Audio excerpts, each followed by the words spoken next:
संध्या की आत्मा आहुति उसका अरुंधति के रूप में अवतीर्ण होकर मुनिवर वशिष्ठ के साथ विवाह करना, ब्रह्मा जी का रुद्र के विवाह के लिए प्रयत्न और चिंता तथा भगवान विष्णु का उन्हें शिवा की आराधना के लिए उपदेश देकर चिंता मुक्त करना।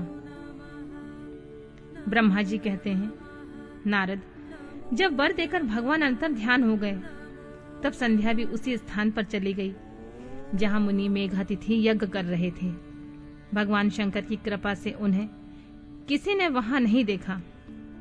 उसने उस तेजस्वी ब्रह्मचारी का स्मरण किया जिसने उसके लोक की तपस्या की विधि का उपदेश दिया था। महामुने, पूर्व काल में महर्षि वशिष्ठ ने मुझ परमेष्टि की आज्ञा से एक तेजस्वी ब्रह्मचारी का वेश धारण करके उसे तपस्या करने के लिए उपयोगी नियमों का उपदेश दिया था। संध्या अपने को तपस्या का उपदेश देने वाले उन्हें ब्रह्मचारी ब्राह्मण वशिष्ठ को पति रूप से मन में रखकर उस महायज्ञ में प्रज्वलित अग्नि के समीप गई। उस समय भगवान शंकर की कृपा से मुनिया ने उसे नहीं देखा। ब्रह्मा जी की वह पुत्री बड़े हर्ष के साथ उस अग्नि में प्रविष्ट हो गई। उसका पुरोडाशमय शरीर तत्काल दग्ध हो गया। उसके पुरोडाश की अविलक्षित गंध सब ओर फैल गई। अग्नि ने भगवान शंकर की आज्ञा से उसके सुवर्ण जैसे शरीर को जलाकर शुद्ध करके उसे पुनः वायुमंडल में पहुंचा दिया। तब सूर्य ने पितरों और देवताओं की तृप्ति के लिए उसे 2 भागों में विभक्त करके अपने रथ में स्थापित किया। मुनीश्वर, उसके शरीर का ऊपरी भाग प्रातः संध्या हुआ, जिस दिन और रात के बीच में पड़ने वाली आदि संध्या है, तथा उसके शरीर का शेष भाग संध्या काल हुआ, जो दिन और रात के मध्य होने वाली अंतिम संध्या है। सायं संध्या सदा ही पितरों को प्रसन्नता प्रदान करने वाली होती है। सूर्योदय से पहले जब अरुणोदय होता है, प्राची के क्षितिज में लाली छा जाती, तो प्रातः संध्या प्रकट होती है, जो देवताओं को प्रसन्न करने वाली होती है। जब लाल कमल के समान सूर्य अस्त हो जाते हैं, उसी समय सदा सांध्य संध्या का उदय होता है, जो पितरों को आनंद प्रदान करने वाली होती है। परम दयालु भगवान शिव ने उसके मन सहित प्राणों को दिव्य शरीर से युक्त देहधारी बना दिया। जब मुनि की यज्ञ की समाप्ति का अवसर आया, तब वह अग्नि की ज्वाला में महर्षि मेघातिथि को तपाए हुए सुवर्ण की सी कांति वाली पुत्री के रूप में प्राप्त हुई। मुनि ने बड़े आमोद के साथ उस समय उस पुत्री को ग्रहण किया। मुनि, उन्होंने यज्ञ के लिए उसे नहलाकर अपनी गोद में बिठा लिया। शिष्यों से घिरे हुए महामुनि मेघातिथि को वहां बड़ा आनंद प्राप्त हुआ। उन्होंने उसका नाम अरुंधति रखा। वह किसी भी कारण से धर्म का अवरोध नहीं करती थी, अतः उसी गुण के कारण उन्होंने स्वयं त्रिभुवन विख्यात नाम से प्राप्त किया। महर्षि, यज्ञ को समाप्त करके कृतकृत्य होवे मुनि पुत्री की प्राप्ति होने से बहुत प्रसन्न थे। अपने शिष्यों के साथ आश्रम में रहकर सदा उसी का लालन पालन करते थे। देवी अरुंधति चंद्रभागा नदी के तट पर तापसारायण के भीतर मुनिवर मेघातिथि के उस आश्रम में धीरे धीरे बड़ी होने लगी। जब वह विवाह के योग हो गई, तब मैंने विष्णु तथा महेश्वर से मिलकर मुझ ब्रह्मा के पुत्र वशिष्ठ के साथ उसका विवाह करा दिया। ब्रह्मा, विष्णु तथा महेश के हाथों से निकले हुए जल से क्षिप्रा आदि 7 परम नदियां उत्पन्न हुई। मुने, मेघातिथि की पुत्री महासाध्वी अरुंधति समस्त पवित्राओं में श्रेष्ठ थी, समस्त पतिव्रताओं में श्रेष्ठ थी। वह महर्षि वशिष्ठ को पति के रूप में पाकर उनके साथ बड़ी शोभा पाने लगी। उससे शक्ति आदि शुभ तथा श्रेष्ठ पुत्र उत्पन्न हुए। मुनि श्रेष्ठ वह प्रियतम पति वशिष्ठ को पाकर विशेष शोभा पाने लगी। मुनि शिरोमणि, इस प्रकार मैंने तुम्हारे समक्ष संध्या के पवित्र चरित्र का वर्णन किया, जो समस्त कामनाओं के फलों को देने वाला परम पावन और दिव्य है।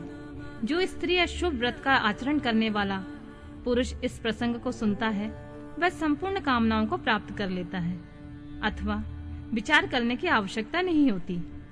प्रजापति ब्रह्मा की यह बात सुनकर नारद जी का मन बहुत प्रसन्न हो गया और वे बोले, ब्राह्मण, आपने अरुंधति की पूर्व जन्म में उस स्वरूप भूता संध्या की बड़ी दिव्य कथा सुनाई है, जो शिव भक्ति की वृद्धि करने वाली है। धर्मज्ञ, अब आप भगवान शिव के उस परम पवित्र चरित्र का वर्णन कीजिए, जो दूसरों के पापों का विनाश करने वाला उत्तम तथा मंगलदायक है। जब कामदेव रति से विवाह करके हर्षपूर्वक चला गया, दक्ष आदि अन्य मुनि भी जब अपने अपने स्थान को पधारे और जब संध्या तपस्या करने के लिए चली गई, उसके बाद क्या हुआ? ब्रह्मा जी ने कहा, प्रियवन नारद, तुम धन्य हो, भगवान शिव के सेवक हो। अतः शिव की लीला से युक्त जो उसका शुभ चरित्र है, उसे भक्ति पूर्वक सुनो। तात, पूर्व काल में एक बार जब मैं मोह में पड़ गया और भगवान शंकर ने मेरा उपहास किया, तब मुझे बड़ा क्षोभ हुआ। वस्तुतः शिव की माया ने मुझे मोह लिया था, इसलिए मैं भगवान शिव के प्रति ईर्ष्या करने लगा था। किस प्रकार सो बताता हूँ, सुनो। मैं उस स्थान पर गया जहाँ दक्षराज मुनि उपस्थित थे। वहीं रति के साथ कामदेव भी था। नारद, उस समय मैंने बड़ी प्रसन्नता के साथ दक्ष तथा दूसरे पुत्रों को संबोधित करके वार्तालाप आरंभ किया। उस वार्तालाप के समय मैं शिव के माया से पूर्णतः मोहित था।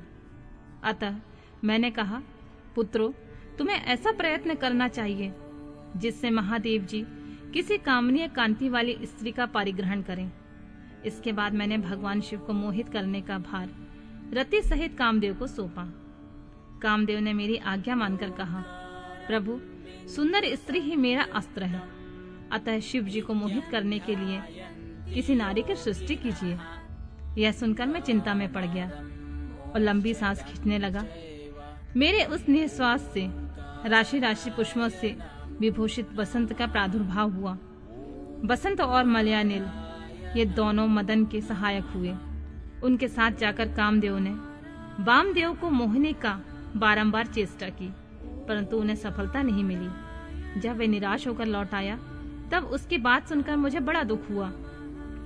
उस समय मेरे मुख से जो निस्सहाय वायु चल रही थी, उससे मार्गणों की उत्पत्ति हुई। उन्हें मदन की सहायता के लिए आदेश देकर मैंने पुनः उन सबको शिव जी के पास भेजा, परंतु महान प्रयत्न करने पर भी वे भगवान शिव को मोह में न डाल सके। काम सपरिवार लौट आया और मुझे प्रणाम करके अपने स्थान को चला गया। उसके चले जाने पर मैं मन ही मन सोचने लगा, निर्विकार तथा मन को वश में रखने वाले योग परायण भगवान शंकर किसी स्त्री को अपनी सहधर्मिणी बनाना कैसे स्वीकार करेंगे। यह सोचते सोचते मैंने भक्ति भाव से उन भगवान श्री हरि का स्मरण किया, जो साक्षात शिवमय रूप तथा मेरे शरीर के जन्मदाता हैं। मैंने दीन वचनों से युक्त शुभ स्तोत्रों द्वारा उनकी स्तुति की। उस स्तुति को सुनकर भगवान शीघ्र मेरे सामने प्रकट हो गए। उनकी चार भुजाएं शोभा पाती थी, नेत्र प्रफुल्ल कमल के समान थे। उन्होंने हाथों में शंख चक्र गदा और पद्य ले रखे थे। उनके श्याम शरीर पर पीतांबर की बड़ी शोभा हो रही थी। वे भगवान श्री हरि भक्त प्रिय हैं, अपने भक्त उन्हें बहुत प्यारे हैं। सबके उत्तम शरण दाता उन श्री हरि को उस रूप में देखकर मेरे नेत्रों से प्रेम की धारा बहने लगी और मैं गदगद कंठ से बारंबार उनकी स्तुति करने लगा। मेरे उस स्तोत्र को सुनकर अपने भक्तों के दुख को दूर करने वाले भगवान विष्णु बहुत प्रसन्न हुए। शरण में आए हुए मुझ ब्रह्मा से बोले, महाप्राज्ञ विधाता, लोक दृष्टा ब्राह्मण, तुम धन्य हो। बताओ, तुमने किस लिए आज मेरा स्मरण किया है? किस निमित्त से तुम्हारी स्तुति की जा रही है? तुम पर कौन सा महान दुख आ पड़ा है? उसे मेरे सामने इस विषय में कुछ कहो, मैं सारा दुख मिटा दूंगा। इस विषय में कोई संदेह अथवा विचार नहीं करना चाहिए। तब ब्रह्मा जी ने सारा प्रसंग सुनाया। कहा, केशव, यदि भगवान शिव किसी तरह पत्नी को ग्रहण कर ले तो मैं सुखी हो जाऊंगा। मेरे अंतःकरण का सारा दुख दूर हो जाएगा। इसी के लिए मैं आपकी शरण में आया हूँ। मेरी बात सुनकर भगवान मधुसूदन हंस पड़े और मुझ लोक दृष्टा ब्रह्मा का हर्ष बढ़ाते हुए मुझसे शीघ्र ही यूं बोले, विधाता, तुम मेरा वचन सुनो। यह तुम्हारे भ्रम का निवारण करने वाला है। मेरा वचन ही वेद शास्त्र आदि का वास्तविक सिद्धांत है। शिव ही सबके कर्ता धर्ता और हर्ता हैं। वे ही परात्पर हैं, पर ब्रह्मा, परेश, निर्गुण, नित्य, निर्विकार, अद्वितीय, अच्युत, अनंत, सबका अंत करने वाले स्वामी और सर्वव्यापी परमात्मा एवं परमेश्वर हैं। सृष्टि पालन के संहार के कर्ता, तीनों गुणों से आश्रम देने वाले, व्यापक ब्रह्मा, विष्णु और महेश के नाम से प्रसिद्ध, रजोगुण, सत्व गुण तथा तमोगुण से परे, माया से ही भेद युक्त प्रतीत होने वाले, निरीह, माया रहित, माया के स्वामी या प्रेरक, चतुर सगुण, स्वतंत्र आत्मा आनंद स्वरूप, निर्विकल्प, आत्माराम, निद्वंद, भक्ति परवश, सुंदर विग्रह से सुशोभित योगी, नित्य योग परायण, योग मार्गदर्शक, गर्वहारी, लोकेश्वर तथा सदा दीन वत्सल हैं। तुम उन्हीं की शरण में जाओ। सर्वात्मना शंभु का भजन करो, इससे संतुष्ट होकर वे तुम्हारा कल्याण करेंगे। ब्राह्मण, यदि तुम्हारे मन में यह विचार हो कि शंकर पत्नी का पारिग्रहण करें, तो शिव को प्रसन्न करने के उद्देश्य से शिव का स्मरण करते हुए उत्तम तपस्या करो। अपने उस मनोरथ को हृदय में रखते हुए देवी शिवा का ध्यान करो। वे देवेश्वरी यदि प्रसन्न हो जाएं, तो सारा कार्य सिद्ध कर देंगी। यदि शिवा सब गुण रूप से अवतार ग्रहण करके इस लोक में किसी की पुत्री हो, मानव शरीर ग्रहण करें, तो निश्चित ही महादेव की पत्नी हो सकती हैं। ब्राह्मण, तुम दक्ष को आज्ञा दो, वे भगवान शिव के लिए पत्नी का उत्पादन करके निमित्त स्वतः भक्ति भाव से प्रयत्न पूर्वक तपस्या करें। तात, शिवा और शिव दोनों के भक्तों के अधीन जानना चाहिए। वे निर्गुण परब्रह्म स्वरूप होते हुए स्वेच्छा से सगुण हो जाते हैं। विधे, भगवान शिव की इच्छा से प्रकट हुए हम दोनों ने जब उनसे प्रार्थना की थी, तब पूर्व काल में भगवान शंकर ने जो बात कही थी उसे याद करो। ब्राह्मण, अपनी शक्ति से सुंदर लीला विहार करने वाले निर्गुण शिव ने स्वेच्छा से सगुण होकर मुझको और तुमको प्रकट करने के पश्चात तुम्हें तो सृष्टि कार्य करने का आदेश दिया, और उमा सहित उन अविनाशी सृष्टिकर्ता प्रभु ने मुझे उस सृष्टि का पालन करने का कार्य सौंपा। फिर नाना लीला विशारद उन्हें दयालु स्वामी ने हंसकर आकाश की ओर देखते हुए बड़े प्रेम से कहा, विष्णु, मेरा उत्कृष्ट रूप इन विधाता के अंग से इस लोक में प्रकट होगा, जिसका नाम रुद्र होगा।